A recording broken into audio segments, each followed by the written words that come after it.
Me llamo Serena y tengo 33 años. Mi padre murió un martes lluvioso de noviembre, y durante mucho tiempo pensé que lo peor había sido perderlo. Me equivoqué. Lo peor fue descubrir hasta dónde podía llegar la crueldad de alguien cuando el dinero estaba de por medio. Durante los últimos meses de su vida, intenté verlo una y otra vez. Mi padre había sido diagnosticado con una enfermedad agresiva que avanzó más rápido de lo que cualquiera esperaba. Vivía en una enorme mansión valorada en más de $70 millones, una propiedad histórica ubicada en las afueras de la ciudad, rodeada de jardines que él mismo había diseñado durante décadas. Aquella casa era mucho más que un edificio. Era el lugar donde crecí, donde aprendí a andar en bicicleta y donde mi hermano Daniel y yo pasamos los mejores años de nuestra infancia. Pero después de que mi padre se casó con Patricia, mi madrastra, todo cambió. Al principio fingió ser amable. Sonreía, preparaba cenas familiares y hablaba de unión. Sin embargo, poco a poco comenzó a aislar a mi padre de todos los que realmente lo queríamos. Primero fueron los amigos de toda la vida. Luego algunos familiares. Finalmente nosotros. Cada vez que llamaba, ella respondía diciendo que mi padre estaba descansando. Si intentaba visitarlo, me decía que los médicos habían prohibido las visitas. Cuando pedía hablar con él por teléfono, siempre encontraba una excusa distinta. Está dormido. Está recibiendo tratamiento. Hoy no se siente bien. Durante meses escuché las mismas mentiras. Lo más doloroso era que mi padre nunca respondía a mis mensajes. No entendía por qué. El hombre que siempre había estado presente en mi vida parecía haber desaparecido de repente. Daniel tampoco podía verlo. Una tarde decidimos presentarnos juntos en la mansión. Patricia nos recibió en la puerta principal. No pueden entrar. Queremos ver a nuestro padre, dije. Él no quiere verlos. Aquellas palabras me golpearon como una bofetada. Eso no es verdad. Pueden creer lo que quieran. Intentamos insistir, pero 2 guardias de seguridad aparecieron detrás de ella. Nos obligaron a marcharnos. Mientras caminaba hacia mi coche, sentí una mezcla de rabia e impotencia tan intensa que apenas podía respirar. Las semanas siguieron pasando. Mi padre empeoraba. Lo sabíamos por personas que trabajaban cerca de la familia y que ocasionalmente nos enviaban información. Cada actualización era peor que la anterior. Luego llegó la llamada que había estado temiendo. Mi padre había fallecido. Recuerdo quedarme inmóvil mientras sostenía el teléfono. Aunque llevaba meses preparándome para esa noticia, nada podía prepararme realmente. Lloré durante horas. No solo porque había muerto. También porque Patricia había conseguido algo que jamás le perdonaría. Me había robado la oportunidad de despedirme. No pude decirle cuánto lo quería. No pude darle la mano una última vez. No pude escuchar su voz. Nada. El funeral se celebró 4 días después. Cuando Daniel y yo llegamos, la iglesia estaba llena. Empresarios. Amigos. Familiares. Antiguos socios de mi padre. Personas que habían formado parte de su vida durante décadas. Sin embargo, desde el primer momento noté algo extraño. Patricia actuaba como si el funeral fuera una ceremonia diseñada exclusivamente para ella. Recibía condolencias con una expresión cuidadosamente ensayada. Se movía entre los invitados como una celebridad. Incluso parecía disfrutar de la atención. La ceremonia terminó cerca del mediodía. La mayoría de los asistentes pensó que todo había concluido. Pero entonces Patricia pidió hablar. Se colocó frente a todos. Tomó el micrófono. Y sonrió. Aquel gesto me produjo escalofríos. Antes de que todos se marchen, dijo, quiero compartir una noticia importante. La sala quedó en silencio. Daniel me miró. Yo sentí un mal presentimiento inmediato. Patricia levantó una carpeta. Mi esposo me dejó la mansión. Algunas personas comenzaron a murmurar.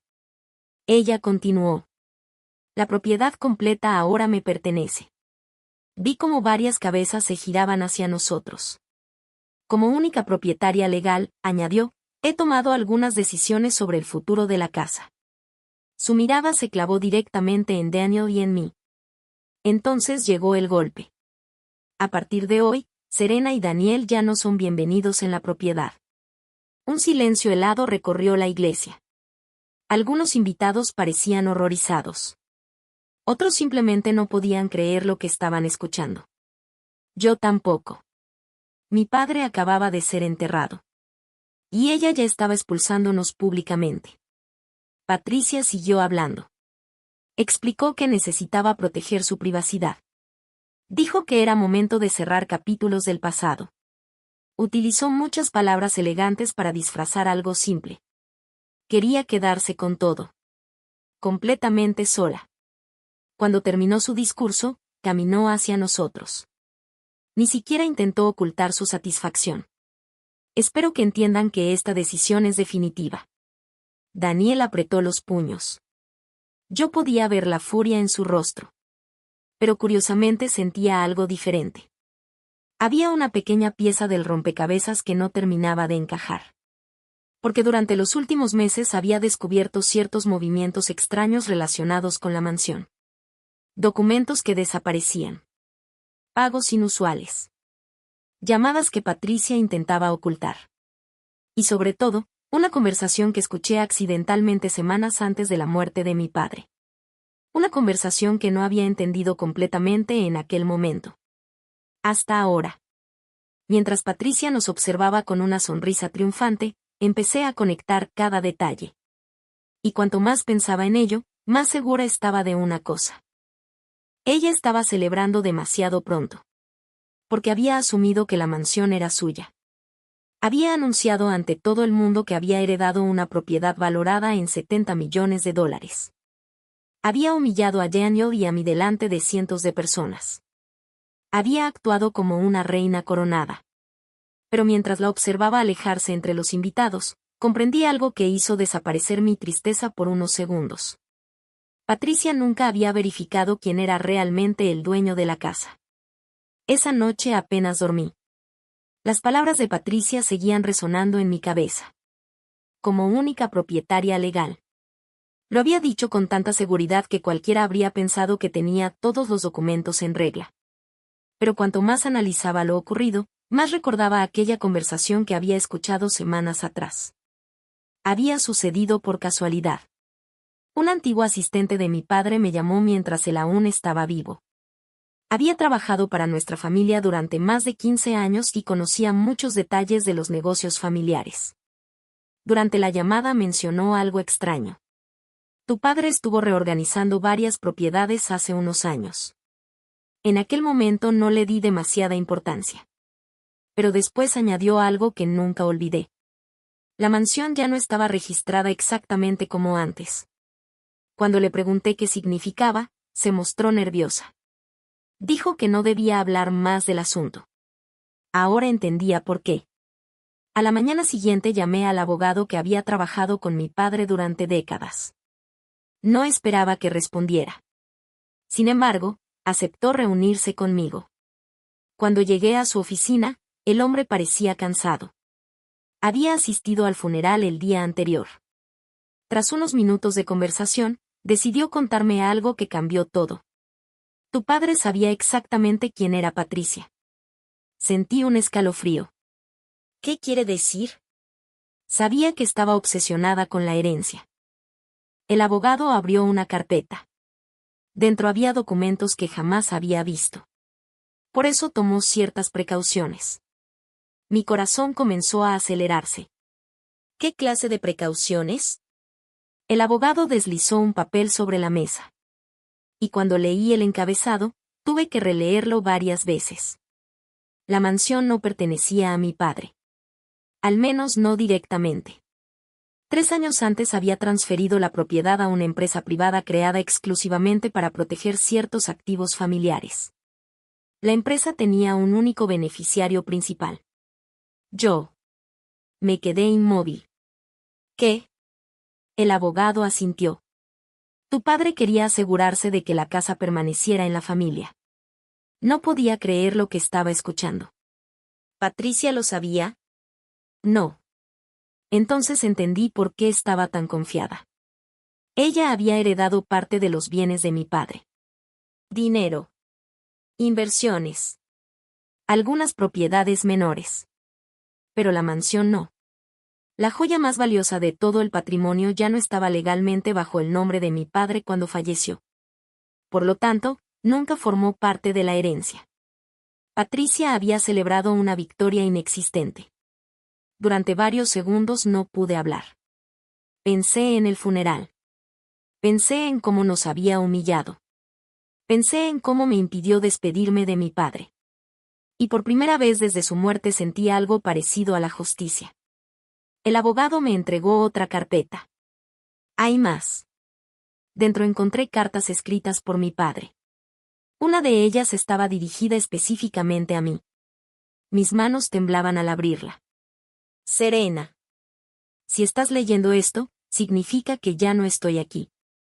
Sé que probablemente Patricia hará todo lo posible por controlar cada aspecto de mi legado. También sé que intentará apartarte. Por eso tomé medidas hace años. La casa siempre fue para ti. No porque valga millones, sino porque representa nuestra historia. Nunca permitas que nadie te convenza de que no perteneces allí. Las lágrimas comenzaron a caer sobre la carta. Era la primera vez en meses que sentía la voz de mi padre cerca de mí. Por fin tenía respuestas. Por fin sabía que nunca me había abandonado. No había dejado de responder mis mensajes por decisión propia. Patricia había controlado todo. Había construido un muro entre nosotros. Y ahora ese muro estaba empezando a derrumbarse. 2 semanas después recibí una llamada inesperada. Patricia. Contesté. ¿Qué quieres? Su tono era completamente diferente. Ya no sonaba arrogante. Sonaba nerviosa. Necesitamos hablar. ¿Sobre qué? Silencio. Sobre la casa. Sonreí por primera vez en mucho tiempo. La noticia ya había llegado hasta ella. Probablemente a través de sus abogados. Probablemente después de descubrir que no podía vender la propiedad. Probablemente después de darse cuenta de que no tenía ninguna autoridad sobre ella. Acepté reunirme. Cuando llegó al encuentro parecía una persona distinta. La confianza había desaparecido. Hubo un malentendido, dijo. Casi me reí. ¿Un malentendido? Creo que podemos llegar a un acuerdo. ¿Como el acuerdo que me ofreciste cuando me expulsaste delante de todos en el funeral? No respondió. ¿O como cuando me impediste ver a mi padre durante sus últimos meses? Su rostro se tensó. Serena. No. Ahora me toca hablar a mí. Por primera vez Patricia no tenía poder. Ni dinero suficiente. Ni influencia. Ni control. Solo tenía miedo. Y estaba descubriendo cómo se sentía. Finalmente se levantó y se marchó sin conseguir nada. Nunca volvió a llamarme. Meses después regresé a la mansión. Caminé sola por los jardines. Toqué las paredes que había conocido desde niña.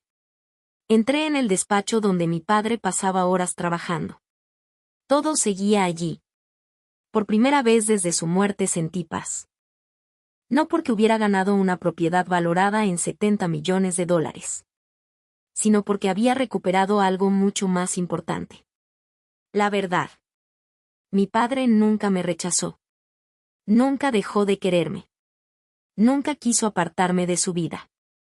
La persona que intentó borrarnos fue Patricia. Y al final fue ella quien terminó perdiéndolo todo. Mientras observaba el atardecer desde la terraza principal, recordé el momento en que me expulsó delante de todos durante el funeral. Estaba tan convencida de haber ganado. Tan segura de que la mansión era suya. Tan orgullosa de humillarnos. Pero había cometido un error simple. Uno que terminó destruyendo todos sus planes. Nunca verificó quién era realmente el dueño de la casa.